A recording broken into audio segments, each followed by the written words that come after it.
My name's Kavit. Kavit. I'm 34. I'm from New York City, and I work as a science teacher as well as a HIV activist. How long have you been here in Vietnam? I've been in Vietnam for 7 years. 1 year longer than me. Xin chào. Hey, xin chào is about all the Vietnamese I know, and come on. Cảm ơn. Why you stay here like for 7 years?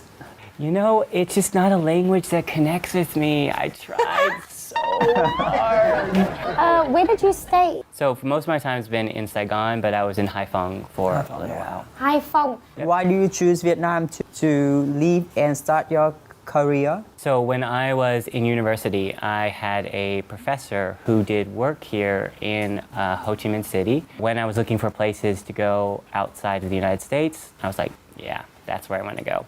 Okay. What do you like the most in Vietnam?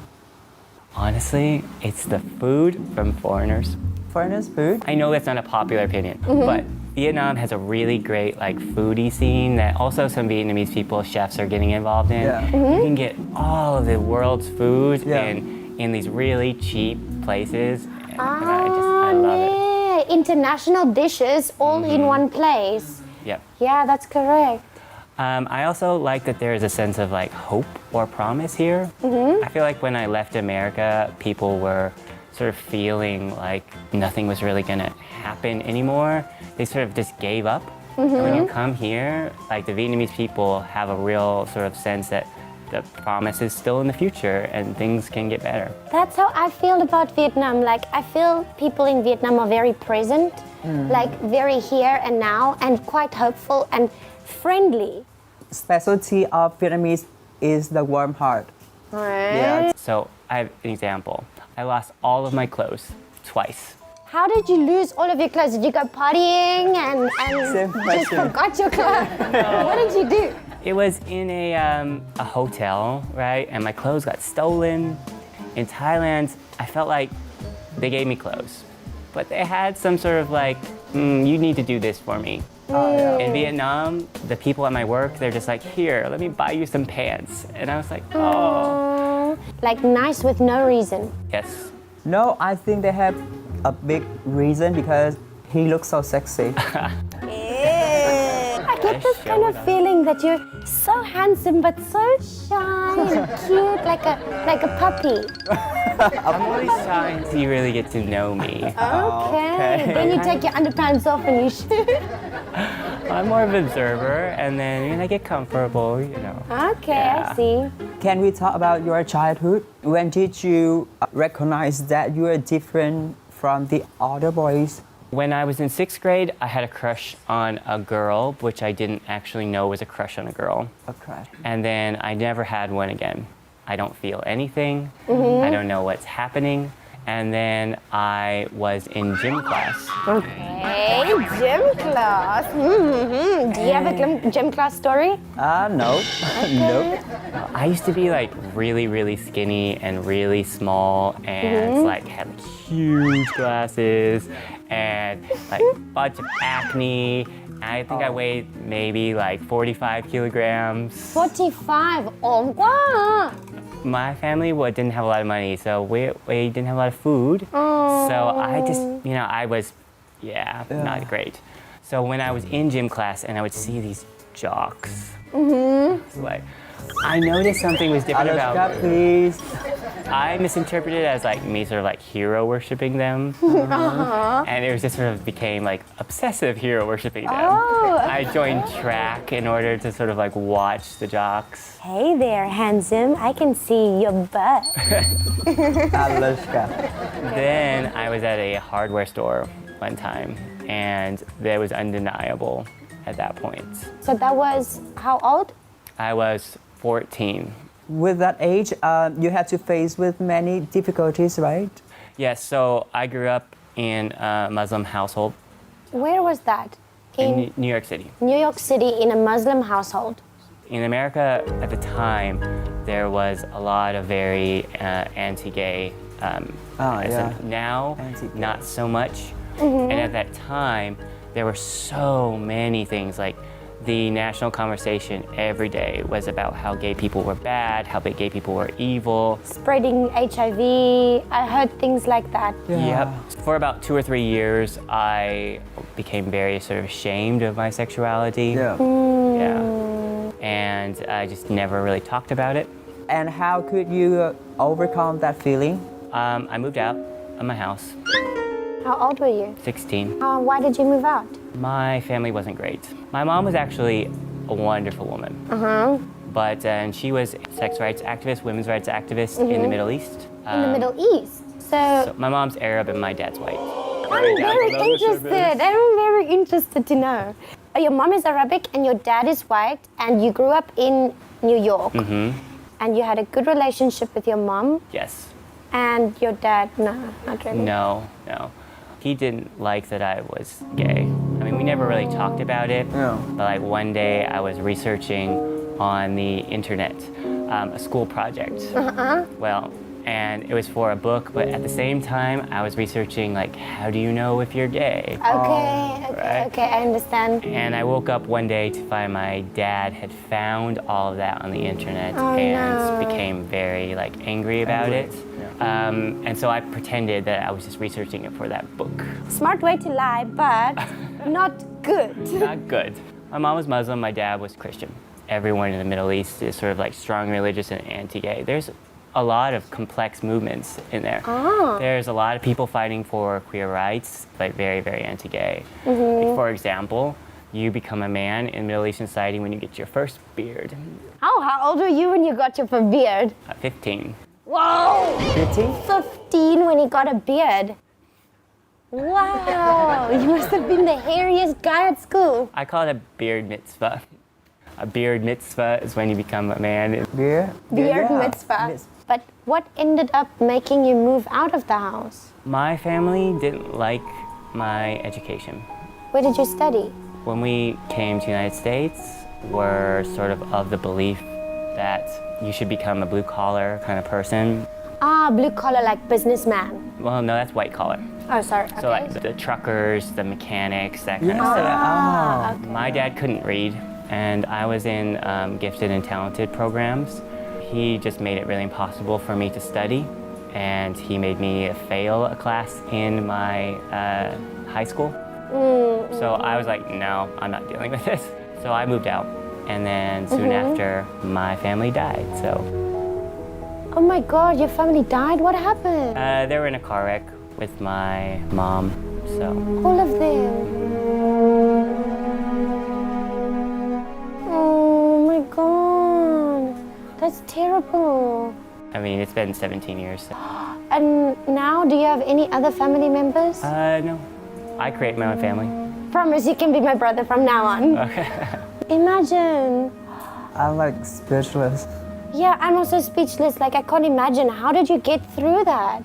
You know, when I was very young, I sort of was very strong about my own identity. I sort of knew who I was. I sort of separated out. But very quickly, I sort of realized that when you're orphaned, you have to be everything for yourself. So I am my cheerleader. I'm the one who motivates me. I'm the one who tells me that I'm being dumb. You having to be strong all the time, you can sometimes be perfectionist towards yourself. Yes. This is something it took me a while to realize when I was watching other families work. Your mom might, be the one who encourages you and tells you, like, you're doing great, Your dad's like, do better. Yeah. Right. Be stronger, do better. Your brother and sister or maybe your confidants, and they sort of there. But I knew that I needed to be all of those people, and I just had to keep going. My approach to life is that you just have to keep walking one step ahead at a time, even if you're walking into a wall. So inspirational, hey? You should be very proud of yourself. That's really so much courage. Like, I can't imagine what I would do if I was in that situation. Me too. And then what happened? Where did you go? I lived with a Saudi businessman in his closet. Saudi businessman in his closet. Well, I mean, New York City is expensive. Whoa. I wanted to... Was it a nice closet? Well, no, but he wasn't there often. Okay. So I just had like a cot in the closet, and I just lived there. When life is so hard to you, do you have any close friend or Oh yeah. to share it? Yeah, my friends are my family. Sometimes I don't think they know that. I have one, my best friends who lives in the state of Montana now, and I have a great friend in Panama. I have a very good friend here. He's one of the drag queens over at Gender Funk. Yeah. His name is Sen. I have some people who I trust and love. Friends everywhere, hey? You're an international citizen. Yeah. Yeah, I think I come across very intimidating to a lot of people or slightly scary. Yeah. Well, then, so I don't know if it's my physical thing, but my face is often reading like, I'm gonna kill you. Inside, I'm like, everything is great and wonderful. Yeah. I think it comes across often as closed off. Yeah, so like when I'm at a bar where nobody ever talks to me out there. Oh, you better go talk to him when he's at the bar. I don't like to go to the bar actually. Have you ever approached a guy at the bar? Not yet. Wait, Why? Because I don't want to do that like that much. You want to be approached. Not really. So you never flirt with people, but you don't really want them to flirt with you either. Actually, yeah. So what? How does that work? why? I live in a traditional house and I don't like to go out to make friends or flirting. Solitude So kind of many guy. times. Yeah. Would you say Kind that of. you're solitude-y? I like my alone time. Yeah, I'm definitely more of an introverted person, you know? So you usually, if you're gonna wanna engage me, you're gonna wanna do it on some deeper topics, which is hard in a bar, yeah? I mean, I get that. Yeah. I still challenge myself to go out and talk to people at a bar. Usually when I go and walk by them, they get all nervous, walk away. Can you imagine him nervous? Not, You're so handsome. well, I mean, I can be nervous at a bar. It's not my normal like setting. Like a couple like small things are, right? If you want to talk to me at a bar, you have to go up and talk to me. Okay. I'm not the best at this. So tell me about a love story. I haven't been on a date in 10 years. 10 years. I've had a couple boyfriends in my life. Yeah. I actually DJ'd my ex's wedding in Mumbai. What songs did you play? Well, I do a lot of music journalism, and he really liked my music tastes. And I actually introduced him and his husband. Holy moly. So were you broken up at the time when you introduced him to the new husband? Oh, Or- yeah. And they are very good together. So they invited me to their wedding to give a speech and to DJ, and it was really nice. A lot of us still have to go through sort of the high school love that straight people go through. Ooh, high school love. You know, that's sort Yeah. of overly dramatic, like everyone is sort of like, oh, it's my first love, it's the biggest thing in the world, I'm never gonna fall in love again, oh my God, Ever what's gonna together, happen? you and me, nobody Yes. else, Bonnie and Clyde. Yeah, and so in that there's a lot of jealousy and there's a lot of like hurt feelings. They don't quite know how to sort of deal with the relationship in that way. But for me, like I've never been jealous. I think that by losing people in my life, I know that I'm just glad to have them around. Like no matter what. The best date I was ever on was, well, most people would consider this a terrible date. I thought it was amazing. So we were supposed to go out to a bar, and he's a graduate student, and I was a university student taking. Here in Vietnam? No, in Seattle, where I went to Seattle. university.